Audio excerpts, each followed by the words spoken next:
என்கிட்ட ஃப்ரீக்வெண்ட்டாக கொஷின்ஸ் கொஞ்சம் வந்துட்டே இருக்கும். அதில் மெயினான கொஷின் பார்த்தீங்கன்னா, நீங்க யூடியூப் செய்றீங்க. உங்களுக்கு மந்த்லி எவ்வளோ சேலரி வருது? மந்த்லி நீங்க எந்த மாதிரி வீடியோ ஷூட் பண்றீங்க?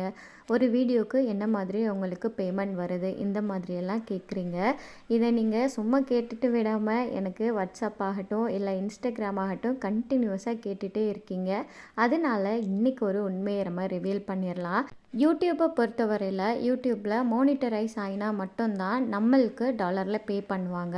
நம்மளோட சேனல் இன்னுமே மோனிட்டரைஸ் ஆகலைன்னா நம்புவீங்களா? கிட்டத்தட்ட 2 வருஷத்துக்கு மேலே நானும் யூடியூப் பண்ணிகிட்ருக்கேன். பட் இன்ன வரைக்கும் நம்மளுக்கு ₹1 கூட வரல. பட் அந்த ஹோப் எல்லாம் தாண்டி நம்மளோட பேஷன்னு சொல்லிட்டு நம்ம இதை கண்டினியூ பண்ணிகிட்ருக்குறோம். உங்களோட சப்போர்ட் நம்மளுக்கு கிடைச்சா மட்டும்தான் நம்மளோட சேனல் மோனிட்டரைஸ் ஆகும். So please do subscribe and like பண்ணிக்கோங்க. முடிஞ்ச வரைக்கும் உங்களோட ஃப்ரெண்ட்ஸ் அண்ட் ஃபேமிலி கூடவும் ஷேர் பண்ணிக்கோங்க.